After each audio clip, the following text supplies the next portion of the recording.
Okay, I figured I'd just make this short little bit here, and this wasn't really the plan when I started this little project, but we'll see what happens. These are potato sprouts, and we did this just for fun with my daughter. We had a couple potatoes that were putting on eyes in the pantry, and it wasn't quite time to put them out in the garden yet, so I cut them up and we planted them up in the sugar container. And lo and behold, those suckers sprouted. Man, they sprouted quick, and they actually got kind of leggy because they were in the windowsill in the house. And so I set them outside, and they've already been through at least one morning with frost and didn't kill them. Of course, it also didn't even kill my tomato plant. Barely even get frost down here. But it's getting pretty tall, and I figured it's going to start getting bound up in this yogurt pot before long. So I want to go ahead and get it put in the dirt. It's middle of January, mid to late January here. We might get one more frost, and if we do and it kills it, so be it. But it's not the first time that I planted potatoes early down here, but what I'm actually interested to see is how well it performs as a transplant.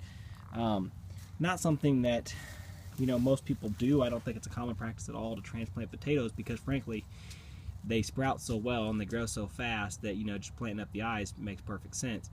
But the more I think about it, with limited garden space, and if you want to take it from a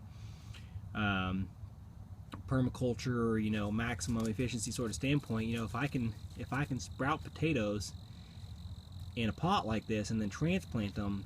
It's been growing in this pot for a month, pretty close since I've actually planted it.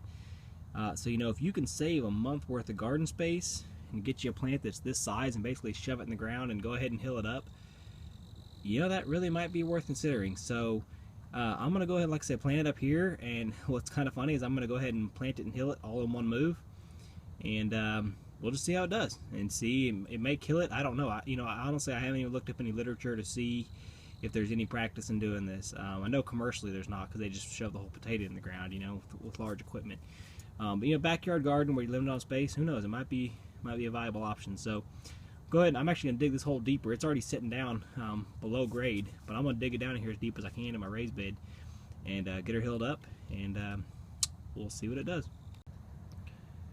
All right, so we got it planted up and healed up, and I don't know if y'all can get much perspective there or not, but it's healed up about 6 inches above grade, and I planted it down, of course, well below grade. So honestly, probably buried up about, well, at least 8 inches in the stem got buried.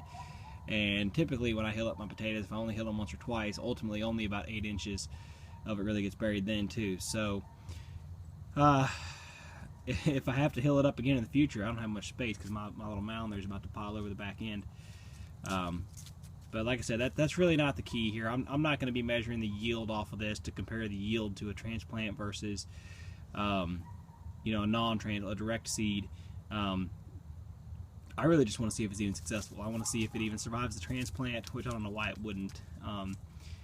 But just see if it even produces at all. And really, this may be a bunk test anyway, because this was a store-bought potato, not a certified seed potato. So for all I know, this thing, the fact that it sprouted makes me believe that it probably has not been irradiated or somehow otherwise treated, but we'll just see.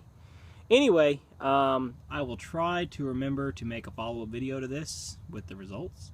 If I don't, please comment below and tell me how much of a moron I am and ask me what actually happened, because a lot of times I forget to make a follow-up video. But I'm going to go ahead and post this one now, get you all thinking about it, and who knows, maybe somebody else wants to try it too. We'll compare notes.